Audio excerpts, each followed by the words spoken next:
back in 2020, during COVID, we saw all these potato farmers losing potatoes everywhere because no one's going to restaurants and no one's eating out. And so on the news, always saw these potato farmers losing money, and they had, stacks and stacks of potatoes. So we said, hey, what can we do to help here? Well, we could buy a bag of potatoes, and that'll help support these farmers. We didn't even eat that many potatoes at the time.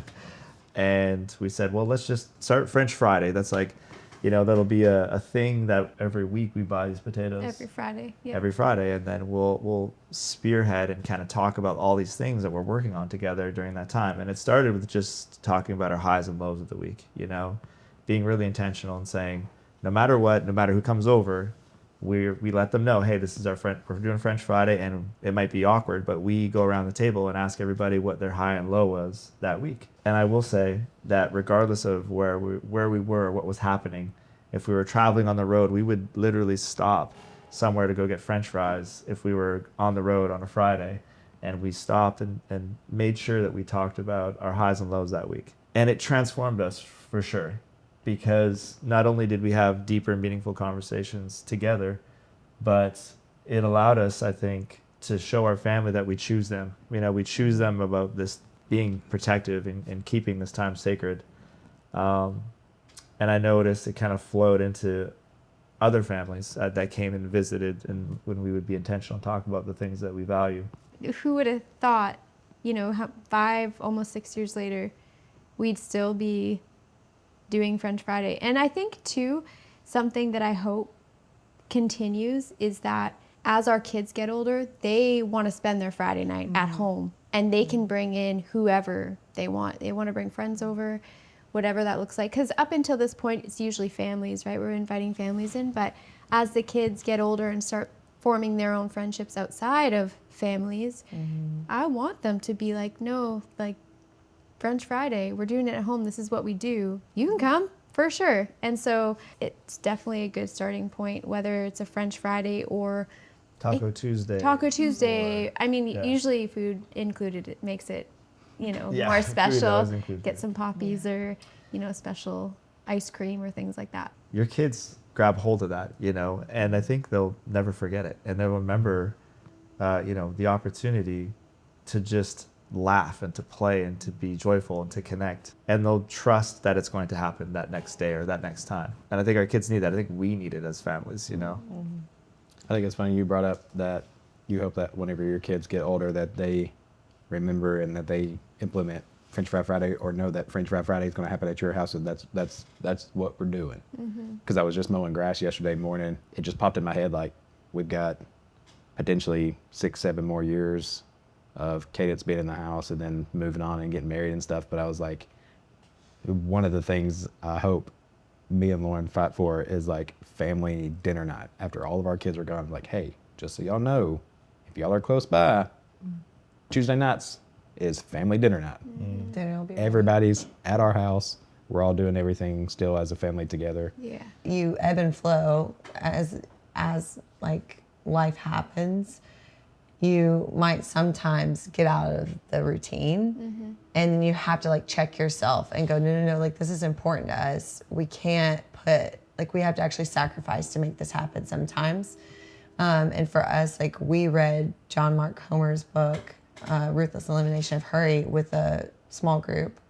And he really broke down Sabbath and the importance of Sabbath. And there's all these things to it, like biblically and practically, that is just incredible. And really, for us, we were just like, let's just try it. Sabbath. Okay, what does that actually look like? Okay, well, we can't do everything that like Orthodox Jews did, but we can eliminate screens.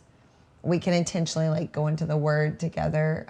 We can not go shopping. They were mostly excited about not doing chores. Not doing chores, not doing work around the house.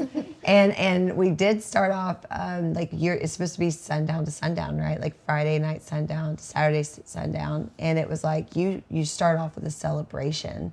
And so we would have like some fun, unique dessert, even if we just went to Trader Joe's and picked up something or whatever. But we would light those candles, buddy, as the sun was setting, and it was like, here we go. And we would eat this big meal and that we had prepared, and And the whole next day, we knew like we're just easing in because there's no distractions. And we would sit around in the living room and like nap on the couch, like we were talking about naps in your home. Like we would do whatever we wanted, or we would play outside with the kids, or we would cook something together, like we would bake. It was more just about like, it's about connection. And setting aside that time weekly, like that predictable pattern. That is something our kids every week, are we doing Sabbath this week? Like, are we going to have that connection in time? And it took us about 3 months of getting out of that routine before we were like, we really need Sabbath. Yes, yeah. It's crazy how much they miss and crave it. And same with us. As soon as our son finishes the food, he goes, "Can we go on a walk?"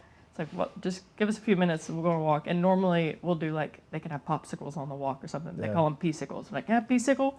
We get a pea-sicle, we go on a walk, and then there's like a house in the neighborhood that has cherry tomatoes that they let anybody pick. And so like, let's go check the Maynos. And so we're going on a walk through our neighborhood, and they've got their little popsicles, and we're eating these tomatoes, and then we come home, and then we go to bed. And when I have my nostalgic moments of my childhood, it's just like, I think we're building that right now. I think this is going to be part of it, and that's really special.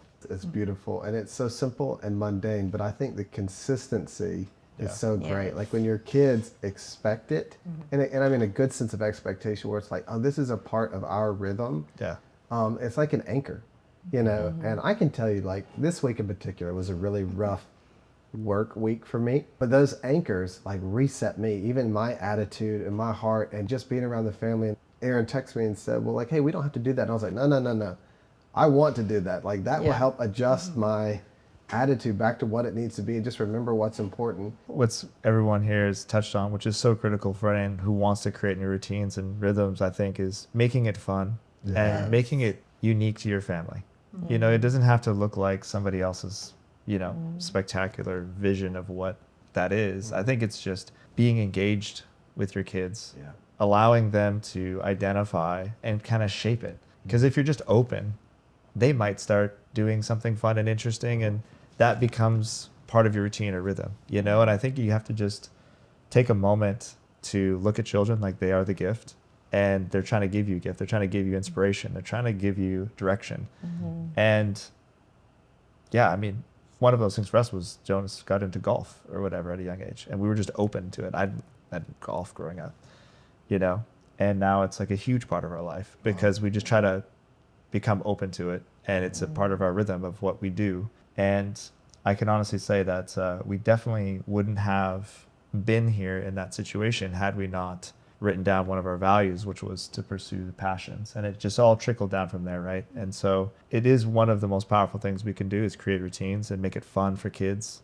And when we create those environments, I think those trusted environments, then they want to open up. They want to have deeper conversations. We can talk about skills and all those different things through those rhythms. That particular part of the book was really fun for me because I knew that those things mattered to me, but when I'm like thinking about encouraging other people in that, it makes me really excited because it just comes back to, again, what we were talking about, our time is limited.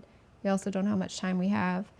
And just learning how to appreciate the micro moments, dance parties, like French Fridays, walks, gelato places, you know, all these devotions at night, sitting on the bed together, British Bake Off, whatever it may be. Come on. You know what I mean? It's like, those are the things. And I feel you on the nostalgia thing because I'm very sentimental. Where we lacked sometimes in our own childhood is where we want to fill in that gap as we're older. And so I think that there might be things that we're trying to create rhythms with and traditions, but the last thing you want to do is also like force it, right? There's going to be things that stick, and there's going to be things that are like, this is not working. My whole heart wants this right now, but it's not worth it's like, why am I dragging everybody into this? So when you find that thing that everybody enjoys, you know, hold on to those things, you know, but also be able to hold them loosely in a way that's like, if it's not working anymore, let's find something different. And that's going to happen because kids grow, change, interests change. One of the things that, you know, we're really sensitive to now is just being authentic. So I do hope that we continue and others just embrace their traditions, whatever it is, embrace their routines, and just try and just keep trying and not take it personal and not be upset if it doesn't work out the first time, because something's going to land where it's going to be unique to your identity and your family, and it's going to be beautiful, and then you're going to share it with others,